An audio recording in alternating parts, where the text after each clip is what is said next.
শাকিব খানের বরবাদ ছবি দেখার জন্য গেলাম মধুপুর। আসার সময় বাসের ড্রাইভার আঙ্কেলদের সাথে মজা করলাম ভরপুর। টিম অফ ভাই বাদার্সের সব ভাই বাদাররা মিলে প্ল্যান করলাম মধুপুর যাব মাধবী সিনেমা হলে শাকিব খানের বরবাদ ছবি দেখার জন্য। আমরা সব ভাই বাদাররা মিলে যাইতেছিলাম। এই যে পিছে বসে হচ্ছে আমি একটু ভাব দেখাইলাম।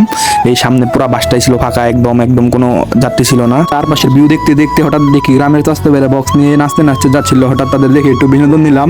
ঘাটাইলে টি জংশন রোডের সামনে চলে আসলাম। এই রাস্তার ভিউটা পুরো অস্থির লেভেলে, ঈদের সময় রাস্তা অনেক ভিড় থাকে। এরপর আমরা চলে আসলাম পাকুড়িয়ার এই ব্রিজের রোডটাতে। এটা ঘাটাইলের পোলাপানদের একদম প্রিয় ফেভারিট একটা রোড। এই রোডে সবাই ছবি তুলতে আসে। অনেকক্ষণ ধরে লক্ষ্য করছিলাম এই বাসটি ওভারটেক করার জন্য পাগলামি করছিল। অবশ্যই এই বাসটি ওভারটেক করে আমাদের চলে গেল। দেখতে দেখতে আমরা আমাদের কলেজের সামনে চলে আসলাম।